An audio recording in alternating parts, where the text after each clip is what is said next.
Buen día familia, ¿cómo se encuentran? Seguimos continuando las preguntas con el Catecismo Menor de Westminster y ahora la pregunta es, ¿qué es el bautismo? ¿Qué es el bautismo? ¿Sí? Y vamos a hablar un poquito sobre el concepto de ello. El bautismo es un sacramento que es el lavamiento con agua en el nombre del Padre, del Hijo y del Espíritu Santo, que significa y sella nuestra unión en Cristo, nuestra participación en los beneficios del pacto de la gracia y nuestro compromiso de pertenecer al Señor. Tenemos que resaltar algo sumamente importante. ¿Y qué es? Que es un sacramento, ¿sí? Porque si bien es cierto, hay muchos mandamientos que el Señor nos ha dado para cumplir, ¿no? En el Nuevo Testamento, como el amarás al Señor tu Dios y el otro amarás a tu prójimo como a ti mismo. Entonces, el sacramento dista de un mandamiento común, porque el sacramento también tiene un significado cristológico en el ministerio que Cristo hizo en la cruz y en nuestras vidas, uniéndonos al pacto de la gracia, ¿sí?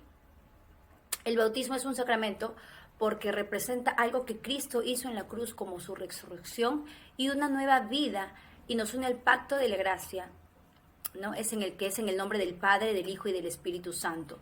¿Por qué? Porque tiene esa fórmula trinitaria, ¿sí? Otra de las cosas que ahora vamos a aprender y vamos a poder ver qué nos enseña la Biblia sobre este sacramento, sobre el bautizo. Así que yo quiero y te invito a que puedas traer tu Biblia.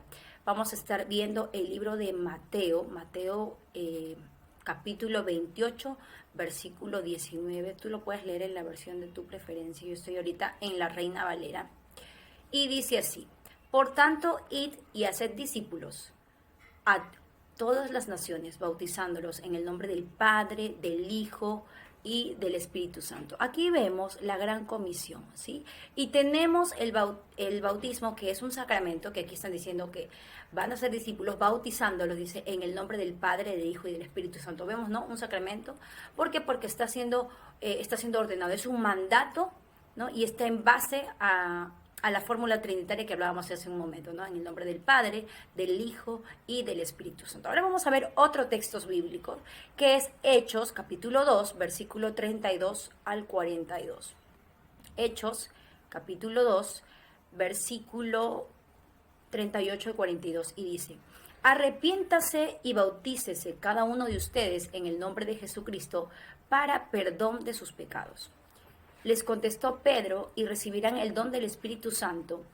En efecto, la promesa es para ustedes, para sus hijos y para todos los extranjeros, es decir, para todos aquellos a quienes el Señor nuestro Dios quiere llamar. Y con muchas otras razones les exhorta insistentemente, seguimos, sálvese de esta generación perversa.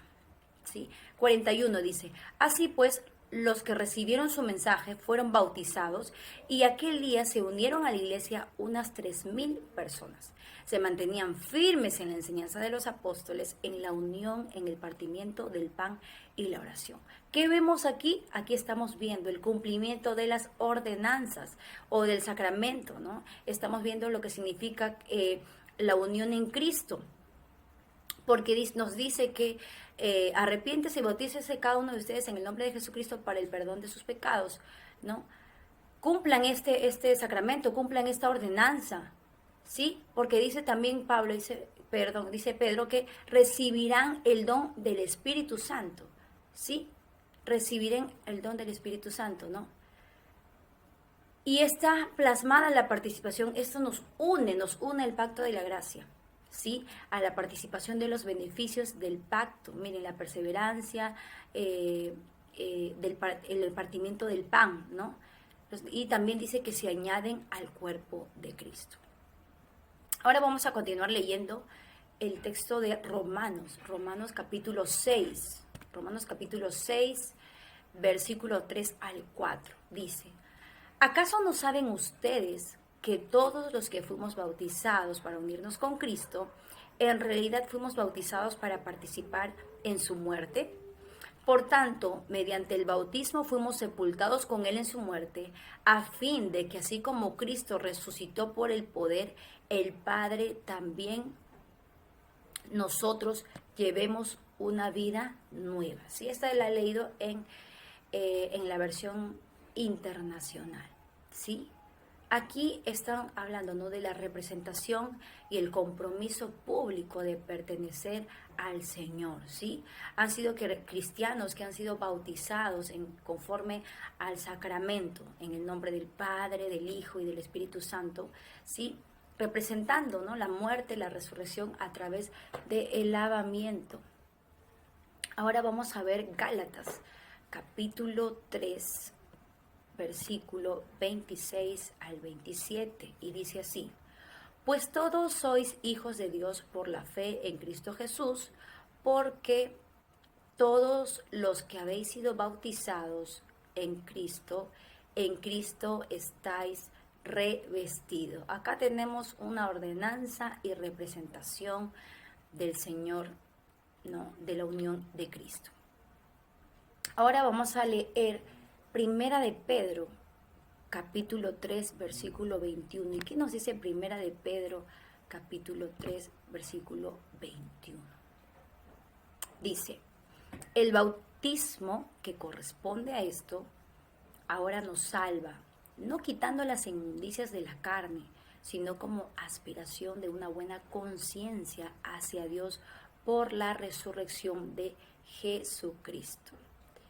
¿Qué quiere decir esto? Si bien es cierto, el bautismo no nos quita la inmundicia, ¿ok? No nos quita la inmundicia, pero al ser la representación del pacto de la gracia, nos lleva siempre a estar en una aspiración constante y una buena conciencia hacia Dios por la resurrección de Cristo, ¿sí? Algo que tenemos que entender, ¿no? Los que hemos sido bautizados, los que ya estamos bautizados, hemos cumplido con este mandato, con este sacramento, ¿sí? Tengamos siempre esa aspiración de vivir siempre unidos a Cristo, cumpliendo sus mandatos, cumpliendo sus ordenanzas.